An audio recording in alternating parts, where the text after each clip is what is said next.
Yeah, good. Have you had it long? Oh, 5 or 6 years, and hopefully you'll keep it and preserve it and enjoy it. Good usable car. Yeah, thank you. Now, if any of you are old enough to remember the gumdrop stories written by Val Biro, who wasn't too far. Oh, it does stop. This is an Austin Heavy 12.4, owned by my son, in fact. He's not going to restore it, and he's going to use it in this state, which is lovely to have an original car. They're only original once. There's plenty of restored 12.4s around, but not that many that have seen as much service as this.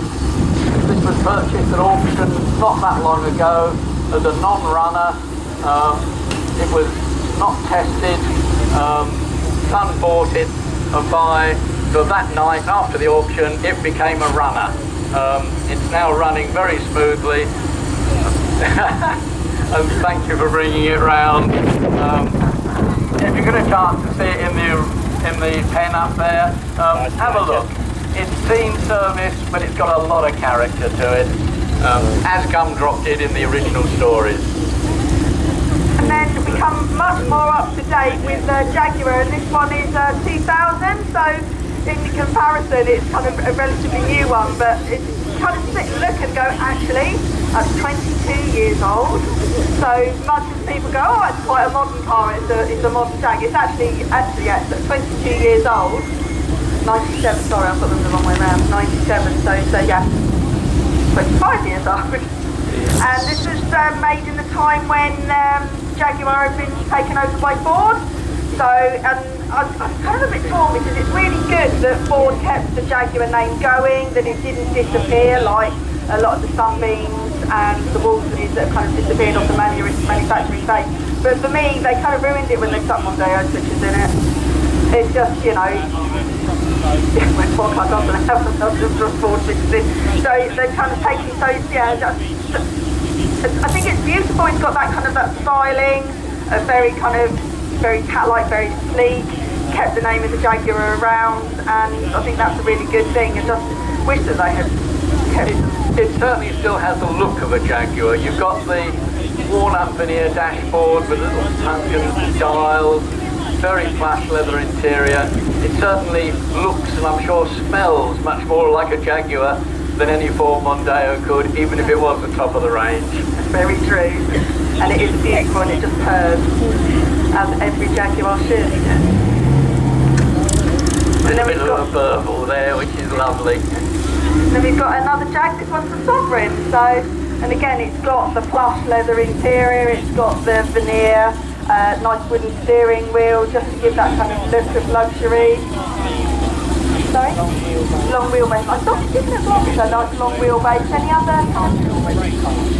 Ideal wedding time. Ideal wedding time, yes. They don't have the bonnet thing that you put the ribbon around so easily anymore on the Jags. They've done away with those. Oh, really? I actually have got, because on the older Jags you had on the front of the bonnet, you had the Francine Jaguar. And I've actually got one of those sitting at home on a little, mounted on a little wooden bit. And it's got all its teeth, because that was the thing, as you say, people used to, incidents happened, it lost its teeth. Yeah. So yeah. Poor old health and safety though, killed off maskets that stuck out the front. Even the Rolls Royce ones had to be pulled down automatically in a problem, but Jaguar ones, they just went to the flat badge, which is a shame. It is a shame, it makes them a bit, it's progress, isn't it? Yeah.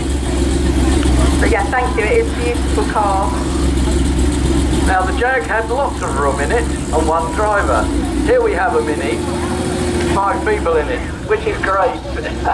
Minis should be enjoyed by younger people.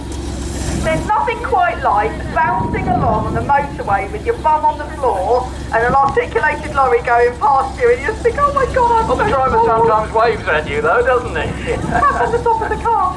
So is yours both Austin and Morris done Minis, didn't they? first of all, when it was called the Austin 7, first of all, when Austin launched the Mini. There was an Austin one or a... So, yeah. There's not really a lot of difference. But I wonder if that's Austin and Morris merged, didn't they? KPMC, and then this was Leyland. I think this is a Leyland issue one. It's all the same tooling, but this is a long way from a Mark 1 thing. But it's just nice to see that kind of as they develop and as they evolve. We've got quite a lot of minis that come in. I think that they are, as you say, it's something that young people can have, you can tinker with, as a kind of an introduction to the car show scene. Everybody knows what it is. They can look at that, and it is a Mini. No matter what you do with them, you cut them and you put lumps on, but it's still a Mini, which is wonderful. One of the proper British icons, Mini car. There's actually more room than you think in the back. It does look a bit squashed when you've got 3 people squashed in the back, but not as small as... It's still a compromise. In the front, there wasn't a great deal of room. I had one many years ago, and I put great big seats in it that came, I think, from a Skoda or something or other, which made the front really nice, but didn't have any friends to go in the back. I can remember we had one when I was a kid. My dad was quite a large gentleman of about 6 foot, and I can remember kind of when he needed a drink, he'd hold the steering wheel with his knees, because to be able to drive it and do the pedals, he had to have his knees up either side of the steering wheel. Yeah, it's a bad excuse if you have an accident. Sorry, officer, I was having a drink at the time. Don't want to use that one. No, definitely not. Thank you very much for bringing your car out to the show. Sorry. Another icon, this time the 911, rather a well-developed one.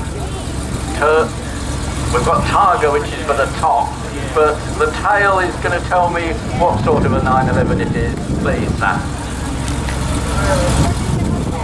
A Carrera Super Sport Targa. All I know is that it looks a very potent beast. I'm sure great fun to drive. And you must feel quite safe in there, doing a reasonable speed, whereas doing the same sort of speed in the Mini,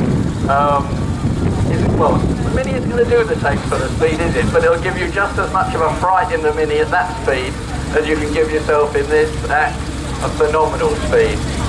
The sort of thing you want to play with on a track rather than on the country lanes, I think. See, for me, the 911 was the first car that I remember seeing that they actually thought of the aerodynamics and of sticking the tail on the back to keep the back end down. Yeah. Maybe that's just because kind of the old cars didn't have the same level of power when you put your foot on the pedal, because they do go 0 to 60 pretty nippy, don't they? You going to phone up? Not just for picnic. I can see that you don't use it as a barbecue, but yeah, no, it's just such very classic styling for its age in the 911, and instantly recognisable as it goes. Again, it's the shape like the Mini. You look at one of these, even from the very early ones to the current ones, they're 911 Porsche. Yeah, it's the only 911, only Porsche that I've seen come in, unless there's one hiding on sea. So thank you very much for bringing it into the show. Now we have a very, very clean MGA. Obviously the forerunner to the MGB, followed on from the TF, and the TF was radically different.